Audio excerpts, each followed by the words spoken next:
Bonjour à tous. Aujourd'hui, je vais vous partager une méditation à partir d'une béatitude.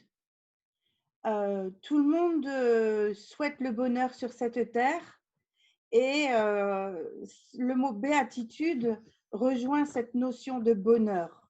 Alors aujourd'hui, je vais vous parler d'une certaine forme de bonheur. Alors, je vais vous partager Matthieu 5, 3. Heureux les pauvres en esprit, car le royaume des cieux est à eux. Cette parole, c'est un défi pour moi, parce que en fait, être pauvre en esprit, c'est pas toujours facile à comprendre. Et donc là, ça fait partie donc du cycle des béatitudes. Jésus énonce 9 paroles qui commencent par heureux ceux qui, bienheureux ceux qui. Et aujourd'hui, c'est heureux les pauvres en esprit, car le royaume des cieux est à eux. Alors, la béatitude, qu'est-ce que c'est? C'est l'état de celui qui est bienheureux, heureux. Alors, comment le fait d'être pauvre en esprit pourrait bien nous rendre heureux? Ça, c'est la question numéro 1. Et deuxièmement, comment être pauvre en esprit peut nous donner le royaume de Dieu, le royaume des cieux? Cette parole semble bien énigmatique en fait. Pour traiter ce sujet, j'ai eu quelques souvenirs des enseignements de philo que j'ai pu donner dans le passé et qui m'ont été quand même bien utiles pour comprendre cette parole. Déjà, être pauvre en esprit, au premier abord, quand on cite ce verset, en fait, il y a une sorte de confusion avec être pauvre d'esprit. Et quand je recherchais les définitions de pauvre d'esprit, j'ai trouvé comme illustration ce verset biblique. Pour moi, il y a une confusion entre être pauvre en esprit et être pauvre d'esprit. Donc, c'est ce que je vais un petit peu vous exposer aujourd'hui. Être pauvre d'esprit, c'est être déficient mental, ou ça peut être relatif à une personne peu intelligente, ou donc quelqu'un qui n'a pas une grande intelligence et qui se contente de ça, qui est bien content dans sa situation. C'est la définition que j'ai trouvée, définition du dictionnaire. Alors, je me pose des questions.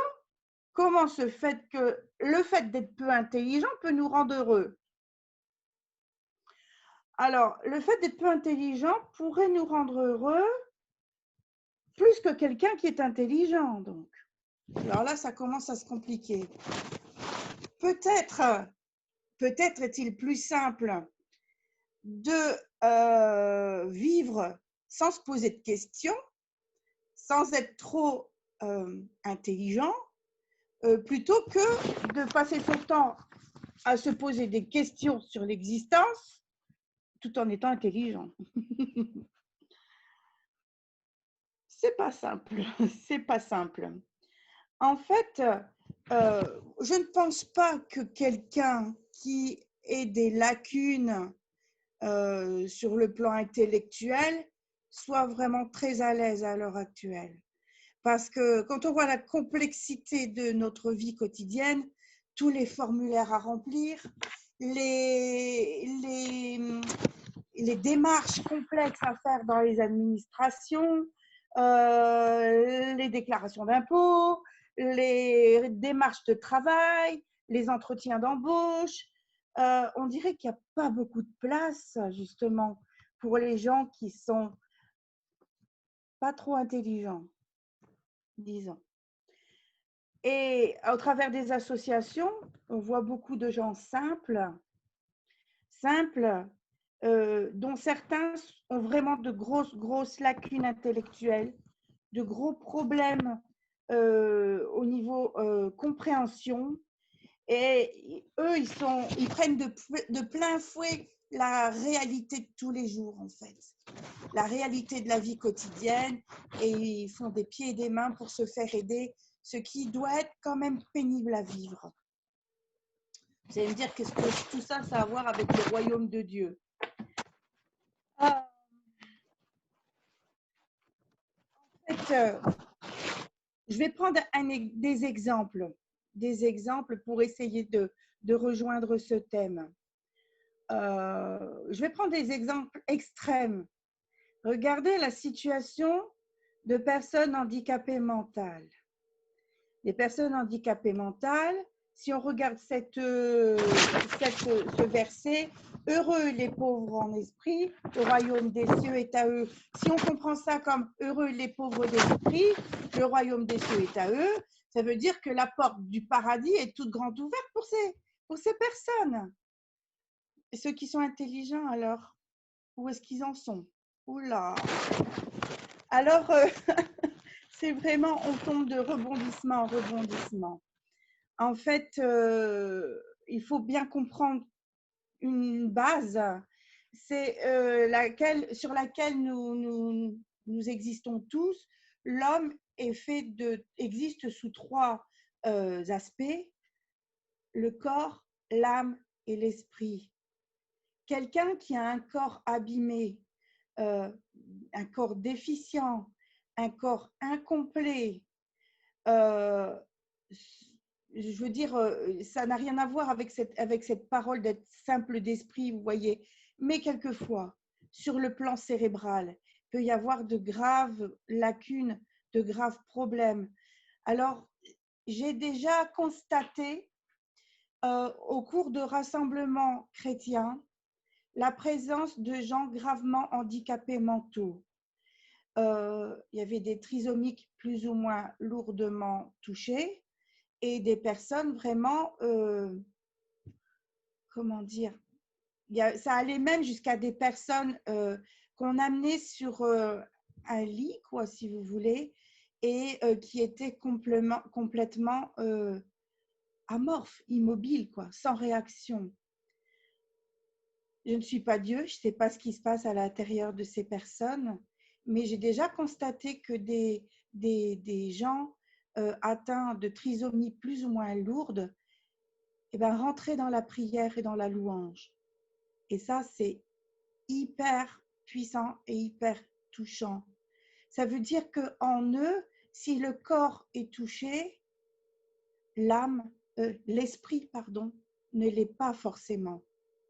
L'âme, c'est le siège des sensations, des sentiments, de la mémoire.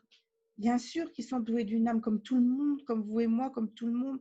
Et on est tous plus ou moins handicapés à quelque niveau que ce soit sur le plan émotionnel, que ce soit sur le plan physique. On a tous nos lacunes. Mais je veux dire que oui, j'ai vu des gens lourdement handicapés qui semblaient touchés par la grâce de Dieu et entrer en communication avec Dieu. Ça se voyait sur un air de béatitude sur leur visage. Voilà, nous y voilà dans les béatitudes. Il y avait une forme de sérénité et une expression de bonheur sur leur visage. Alors, faut voir que aussi l'Église catholique, on en parlait tout à l'heure, a fait et fait encore souvent de la pauvreté une vertu. Et la preuve, c'est que les religieux doivent prêter le vœu de pauvreté. Personnellement, moi je viens du milieu catholique aussi. Personnellement, c'est presque à se complexer de rechercher une forme de prospérité, etc. Et je ne pense pas que ce soit juste, honnêtement.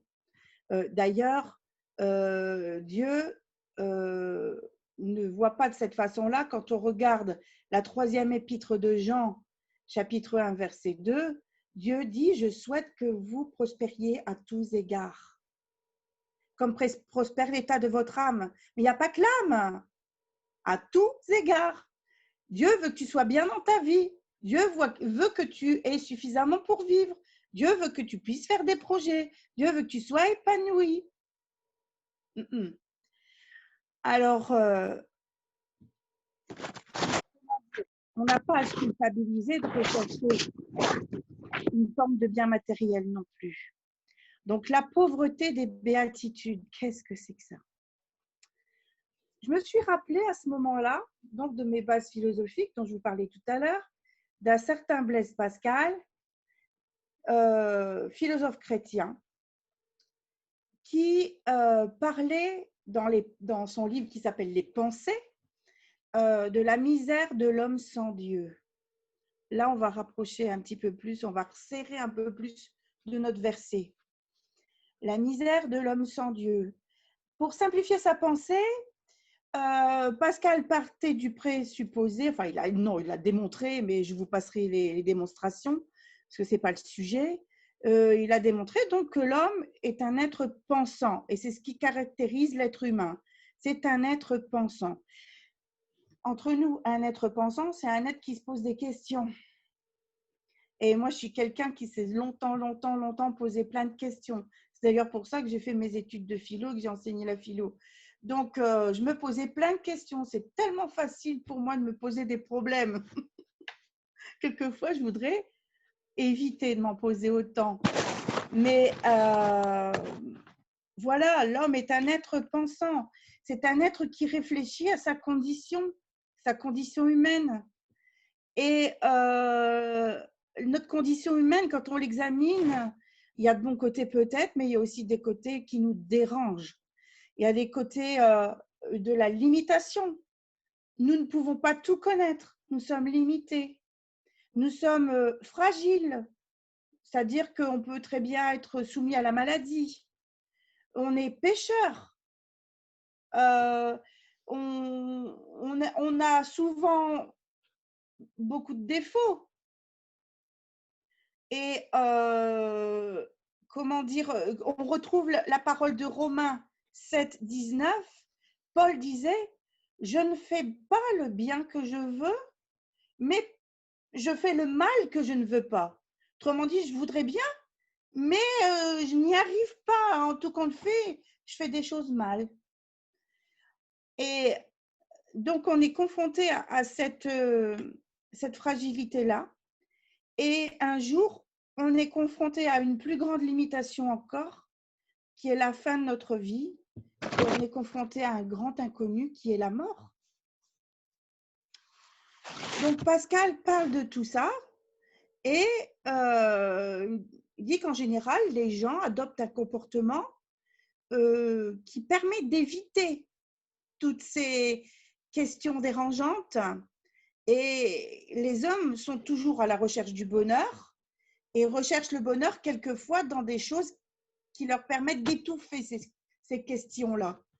Et ces questions, les questions du quel est le but de ma vie, pourquoi la maladie, pourquoi la mort. Et les gens ne trouvent pas de réponse naturelle à ces questions. Alors, ils s'orientent vers des moyens naturels pour les étouffer, ces questions. Ils recherchent les richesses, les biens matériels, et c'est comme ça qu'on accumule, y compris dans nos maisons. Je suis la première touchée aussi par ça. On accumule, même si on n'est pas tous confrontés à des achats compulsifs. Quelquefois, acheter, ça nous rassure. On recherche le bonheur à travers l'amour humain, les plaisirs charnels.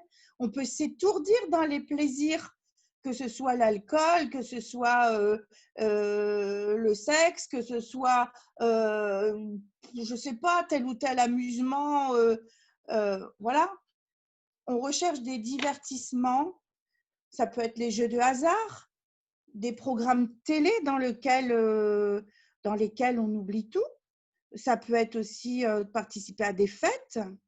Ça peut être de se lancer dans des voyages. Je connais quelqu'un qui va de voyage en voyage pour meubler sa vie. En fait, l'homme cherche constamment à combler des manques. Et cette vision de l'homme est assez désespérante, il faut bien le dire. Parce qu'au plus on court après des choses éphémères, des choses humaines, au plus on est déçu parce qu'il n'y en a jamais assez et on continue à courir. Il y a une seule façon d'être comblé, de combler notre manque. Et ça, on le découvre à partir du moment où on fait la rencontre de Jésus. Et le seul être qui puisse combler notre manque, c'est Dieu. Pour être plus précis, on arrive à combler des manques dans notre relation avec Dieu et dans la relation de Dieu avec nous. Et c'est cet échange de relations et cet échange d'amour inconditionnel, cet amour qui ne se limite pas à ce que l'on a fait ou pas fait, et à cet amour qui ne se limite pas dans le temps, il n'y a que comme ça qu'on puisse espérer être heureux un jour. La preuve qu'on est heureux quand même quand on rencontre Jésus, c'est que généralement, les nouveaux convertis passent par une période d'euphorie. Quand on est touché par Jésus, on est comme sur son petit nuage, on a découvert quelque chose d'essentiel et quelque chose d'euphorique, un peu comme les amoureux peuvent découvrir en fait. On est ailleurs.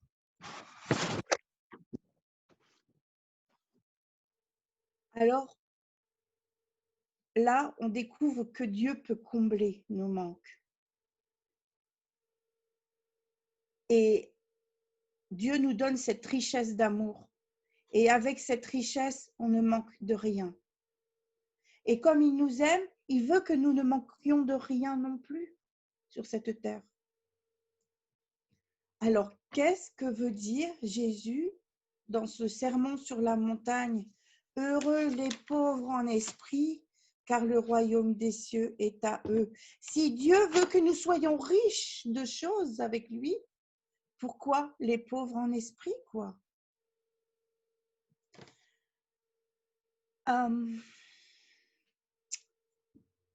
Je pense que,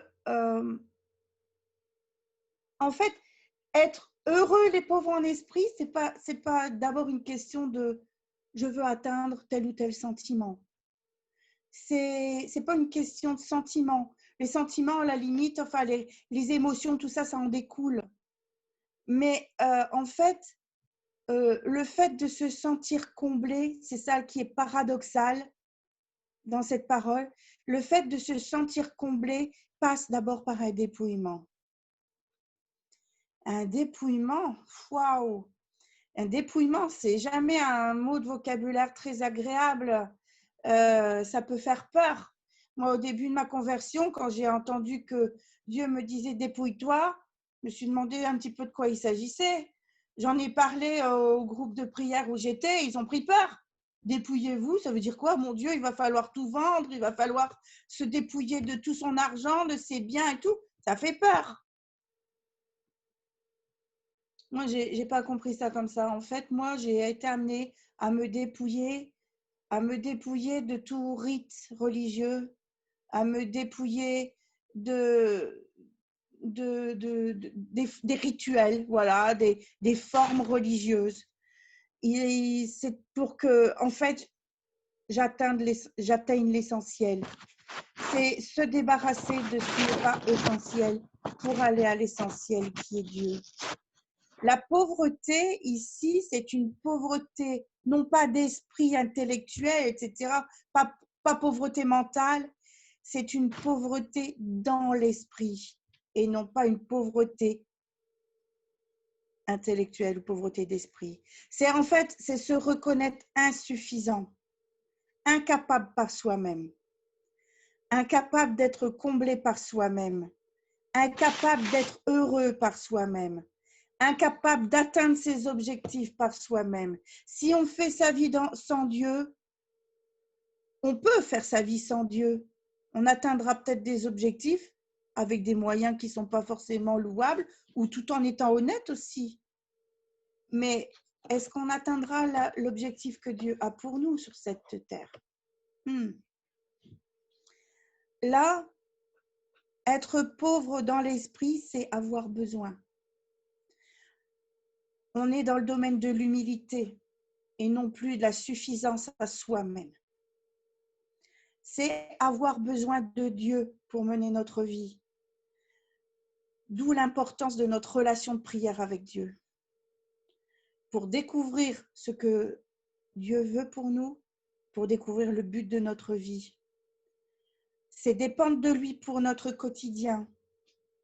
D'ailleurs, quand on regarde la suite du passage sur les béatitudes, on découvre que Jésus enseigne le Notre Père à ses disciples. Dans le Notre Père, on trouve bien « Donne-nous notre pain quotidien ». Ne permets pas que nous soyons soumis à la tentation, délivre-nous du malin.